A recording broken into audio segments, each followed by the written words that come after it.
This bulletin proudly brought to you in association with Alex Campbell's Menswear.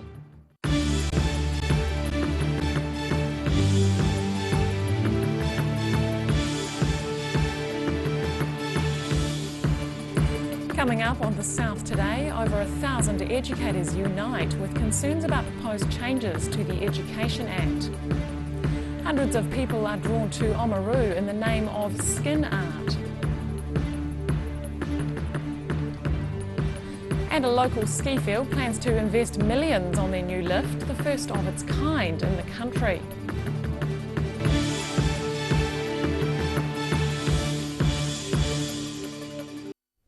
Good evening, I'm Holly Buchanan. More than 1,000 local teaching staff have met in Dunedin's Town Hall to discuss proposed law changes. Last year, Education Minister Hekia Parata announced an open consultation to reform the Education Act of 1989. The government's discussion period is now closed, but the nation's educators are far from happy. Teachers say if you tolerate this, your children's education will be next.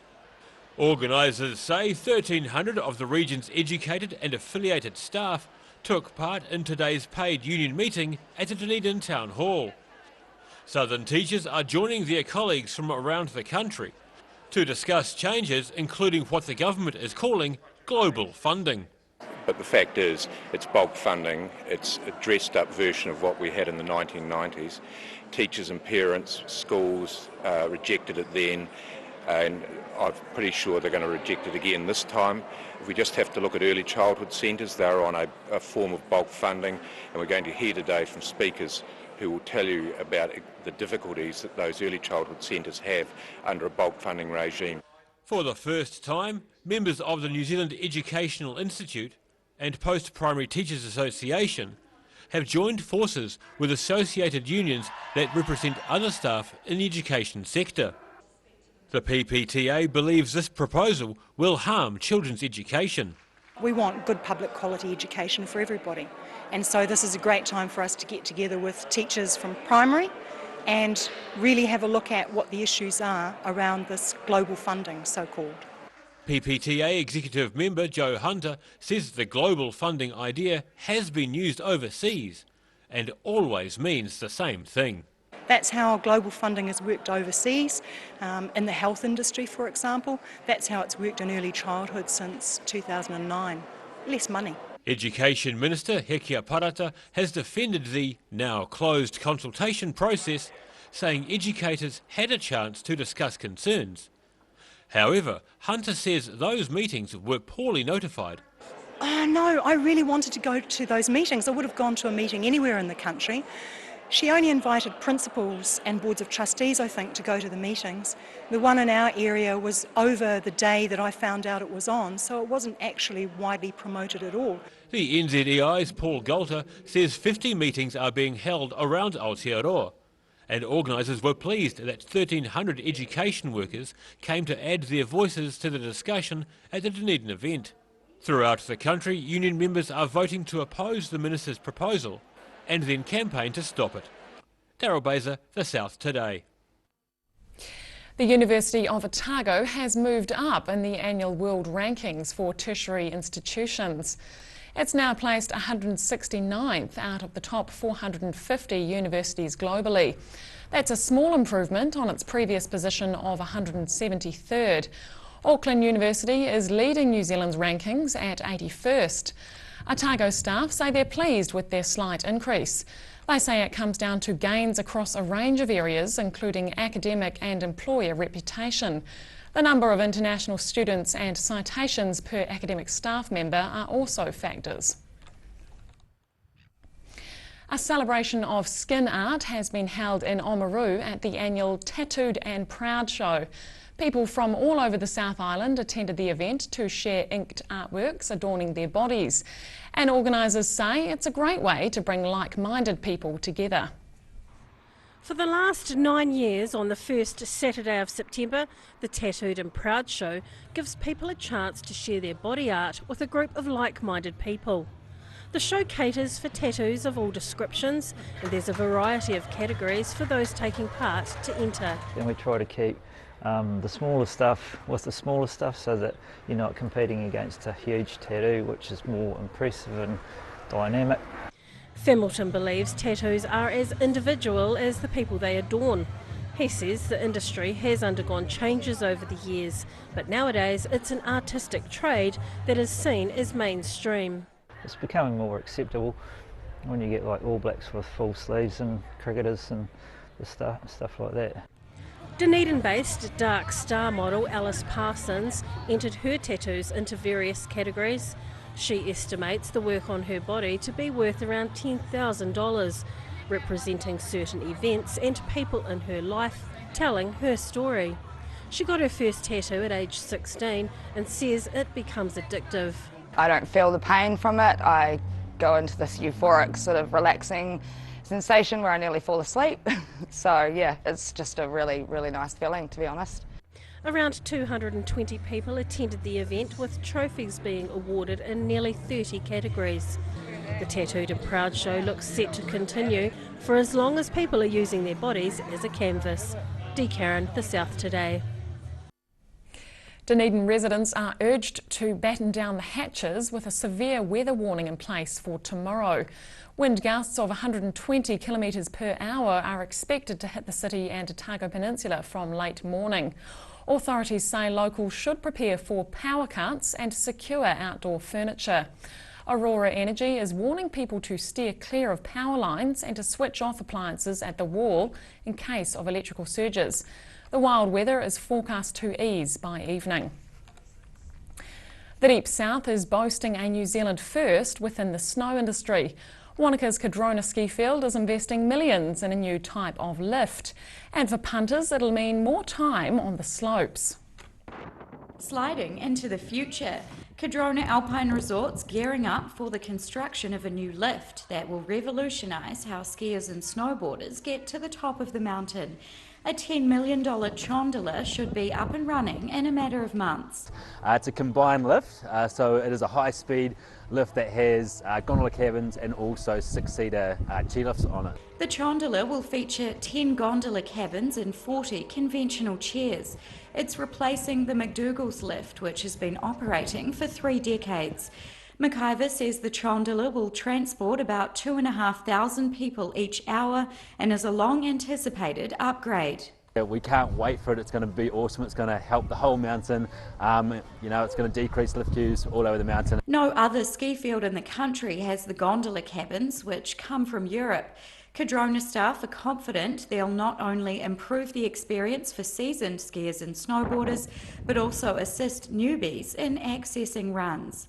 This means it's just going to be so much easier. You don't have to ski off the lift if you don't want to. You can just jump into the gondola and just breeze on up. He says the gondola cabins will also cater to the increasing number of sightseers travelling up the mountain solely for views of the Southern Alps. Staff are planning to run the new lift year-round for mountain bikers and others wanting to make the most of snowless slopes. Construction set to start next month and be finished before winter rolls around again. I mean, it's the way the industry here is just ramping up, and it's just getting more and more demand, so we need to keep up with the play and also just lead things from the front. He says the chondola will increase Cadrona's lift capacity by 150%. That'll mean less time in queues and more fun on the white stuff. Rosie Mannins, The South Today. And still to come on The South Today, we meet another of this year's Dunedin mayoral candidates.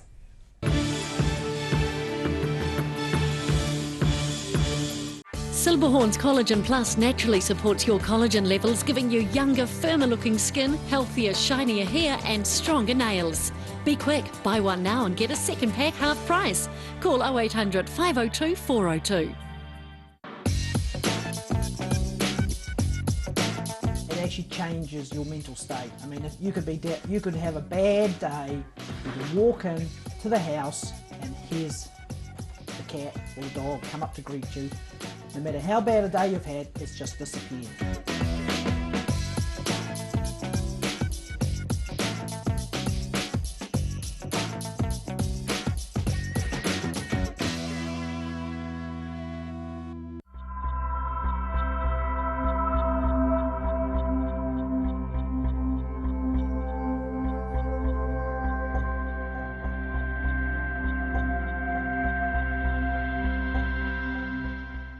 Mobility Solutions Centre Dunedin provides products to improve your independence, comfort and safety. Contact the team at 4777 195 or visit mobilitysolutioncentre.co.nz. Driving Miss Daisy is a safe, friendly and reliable companion driving service. Hello Jean, where are we off to today? We form genuine friendships with our clients and help them to remain independent. Thousands of Driving Miss Daisy clients and their families love our caring, affordable service. Call us today for a quote on 0800 948 432 or visit drivingmissdaisy.co.nz. Driving Miss Daisy, for the gift of independence.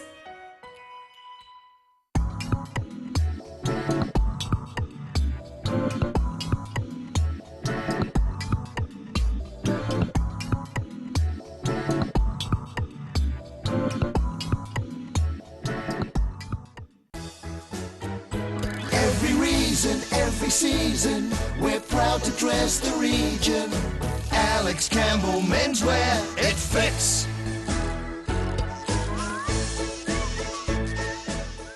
Wooltech have the experience and the expertise to supply a wide range of high-quality New Zealand-made products and can manufacture customised products to meet your individual requirements. Wooltech, great people, great products, great service. We need your help to rebuild our animal centre urgently. Please give a little today.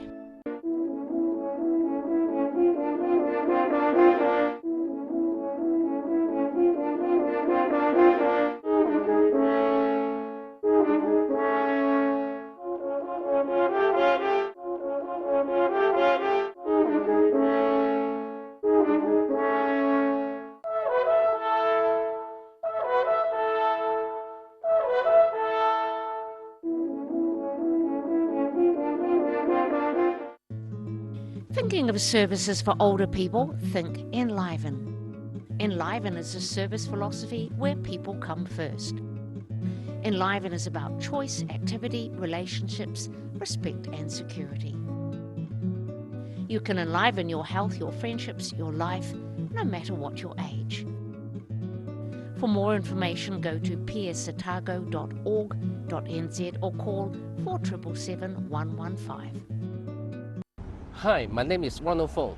I believe that together we can build a brighter future for Dunedin. I'm presenting two major infrastructure proposals that won't cost the ratepayer a single cent. The first is a flood protection scheme for South Dunedin based on successfully used displacement tent systems overseas. The second is a major new redevelopment of our harborside area to create a world-class community space. Vote Ronald Fong, and let's build a brighter future together. Thank you.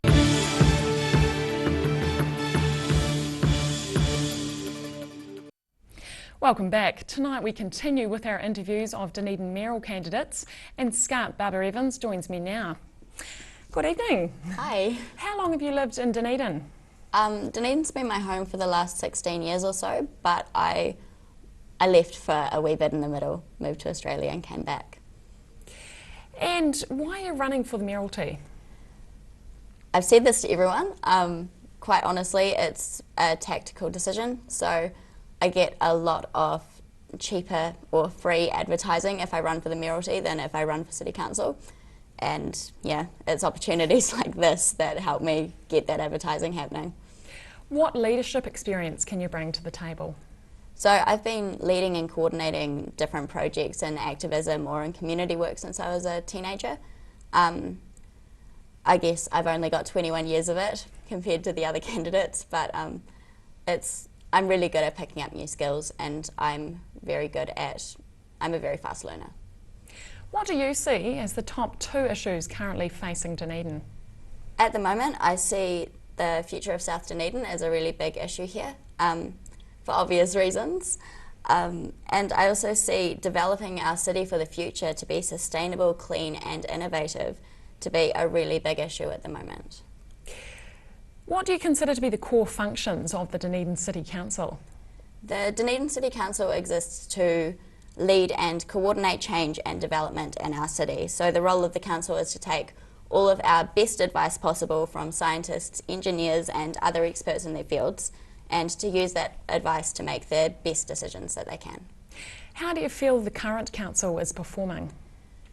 I think they've done some good things, and I think they've done some bad things, or not so great things at least. I think we're at risk of our city stagnating if we don't change things up a little bit. But otherwise, you know, they haven't done terribly. As Mayor, what would you do differently? I would be a genuine member of the community. So I would do my best to spend as much time with the people in the community, not just within my own communities, but within other communities as well. What do you consider to be the most important function of the Mayor? To advocate for what is best for the people in Dunedin and for our city, and what's the safest for the most people in our city. I see it as kind of a guardianship role to make sure that everyone's okay. Do you have the skills to lead the council? As I said before, I've got some pretty solid leadership skills already, but I'm also definitely a very quick learner, and I'm pretty confident that I can take the mantle if I'm elected. Where do you think Dunedin's future lies?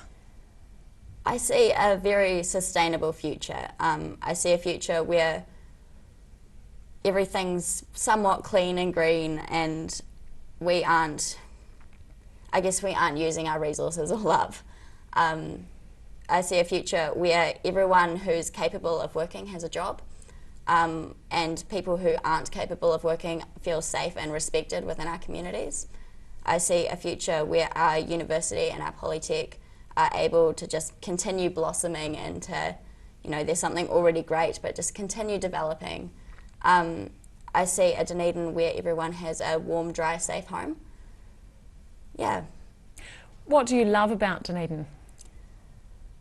My favourite thing about Dunedin is going up onto Signal Hill at late at night and looking down on the city and seeing every single light, and it looks like a little twinkling family in every single light. I love the spark that we've got in Dunedin. It's something really special, and I think we need to look after that. Why should Dunedin residents and ratepayers vote for you? I'm a genuine member of the community. I have spent my entire life a part of the community, and I don't intend for that to change. I want what is best for the most people, and I want to look after all of the people who, you know, they might be disadvantaged now, or they might be having a hard time now. I want that not to be a thing anymore. So I guess I just have everyone's best interests at heart, and I'm a very caring and compassionate person, and I will, on council and as Mayor, do my absolute best to make sure that everyone's okay and safe. Scout Barbara Evans, thanks very much for joining us. Thank you.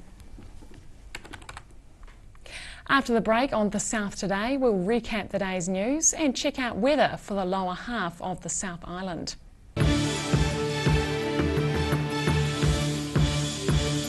Silberhorn's Collagen Plus naturally supports your collagen levels, giving you younger, firmer looking skin, healthier, shinier hair and stronger nails. Be quick, buy one now and get a second pack half price. Call 0800 502 402. Driving Miss Daisy is a safe, friendly and reliable companion driving service. Hello Jean, where are we off to today? We form genuine friendships with our clients and help them to remain independent. Thousands of Driving Miss Daisy clients and their families love our caring, affordable service. Call us today for a quote on 0800 948 432 or visit drivingmissdaisy.co.nz. Driving Miss Daisy, for the gift of independence. We're a 25 Moreau Place at Dog with Tails Cafe and Bar. So we take coffee very seriously. We do what's called contract roasting, so we're creating our own roasting profile and then doing our own blends. We're really focused on the craft of what we're doing. You know, we're going back, instead of going on mass-produced sort of cheap things, we're taking the time to really craft what we're making. Make it so anyone can come here and have a feed and be able to get something they're able to eat or that they want to eat as well. You're kind of getting a taste of cafes from all around the world when you come here. Mobility Solutions Centre Dunedin provides products to improve your independence, comfort and safety. Contact the team at 4777 195 or visit mobilitysolutioncentre.co.nz.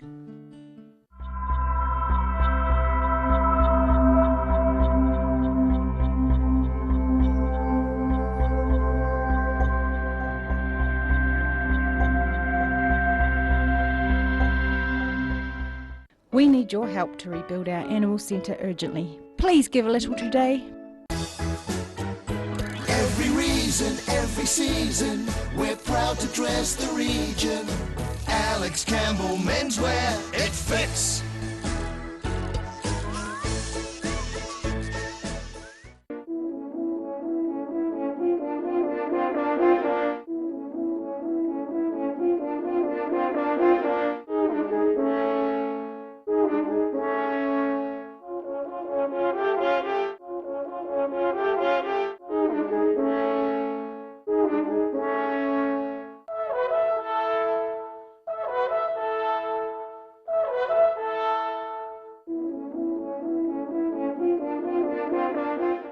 Pregnant?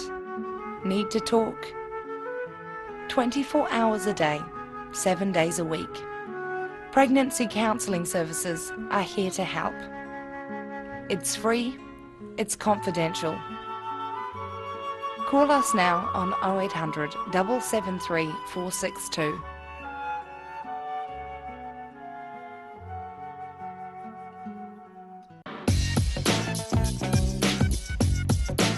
It actually changes your mental state. I mean, if you could have a bad day, you could walk in to the house and here's the cat or the dog come up to greet you. No matter how bad a day you've had, it's just disappeared.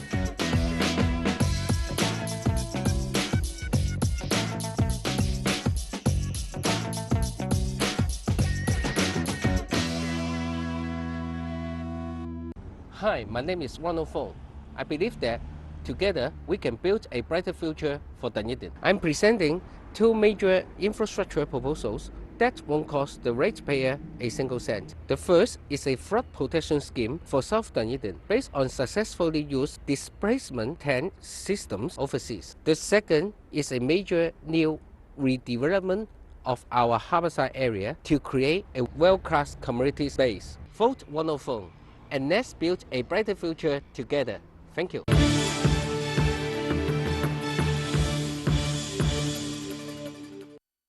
And now recapping tonight's top stories on 39 Dunedin News. Local teaching staff are opposing government plans to change funding for schools, joining a nationwide protest movement led by unions. Hundreds of people have gathered in Oamaru for a yearly tattoo event where detailed works of body art were showcased to the public.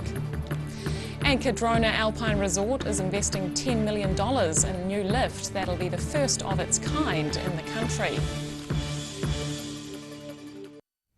And now a look at what's happening in tomorrow's ODT. Welcome, Philip. Yes, hi Holly. Sample for tomorrow, there's profile of the Invercargill mayoral candidates, so keep an eye out for that, the viewers. Unusual court story, the Dunedin man denied importing ecstasy. He said he only asked for LSD. The judge wondered if the supplier had put in the ecstasy as a sort of encouraging for more orders, but unusual one that. Now, the alcohol licensing rules are having quite an effect in different ways. We've previously reported about the Otago races being affected and BYO being stopped. It appears now that the Alexandra drag races, their plans are, the kibosh has been put on them. They're held during the Blossom Festival and are a major fundraiser, so watch the space on that. I thought, we've also got a wee story about Queenstown Lakes is likely to be the next next district in New Zealand to join Auckland with average house prices of over $1 million each. And our editorial tomorrow is about Sir Gordon Titchens and what a marvellous job he's done. All that in tomorrow's ODT. Thanks very much, Philip. And time now for a look at tomorrow's weather. The South Today weather update proudly brought to you in association with Silverhorn's Emu Oil. Starting with today's southern view taken off Pine Hill and the Northern Motorway. Looking at the situation, and a front will move over southern districts tonight, bringing showers tomorrow morning. That's followed by a ridge of high pressure. To the southern outlook, southwesterly gales, snow showers and 7 degrees across the board. To the central outlook, Alexandra, strong sou'westerlies with sleet and 9 degrees. Te Anau, sou'westerly gales, snow showers and 5. To the northern outlook, Oamaru, strong sou'westers, rain and 13 degrees. And the same in Timaru with just 1 degree warmer at 14. Here in Dunedin tonight, showers with strong gusty westers with an overnight low of 6 degrees. Tomorrow you can expect winds becoming stronger with showers developing during the afternoon, gale force southerlies with some hail and sleet possible, and snow flurries to low levels at night, and we're looking at a high of just 8. And on Thursday, wintry showers clearing and southerlies easing, but heavy frosts overnight, a high of 8 with a low of a chilly -2. And in Invercargill tonight, a period of rain with strong cold sou'westers developing, an overnight low of 5. Tomorrow, showers with hail, sleet and snow, becoming very cold with strong to gale force southerlies and a high of 7. And on Thursday, showers clearing and sunny periods increasing with cold sou'westers easing. Frosty overnight with a high of 8 and a low down to -3.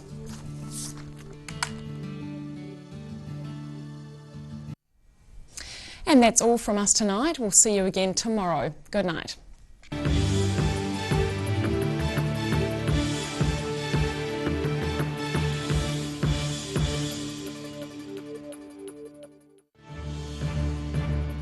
This bulletin proudly brought to you in association with Alex Campbell's Menswear. Supporting local content so you can see more of New Zealand on air.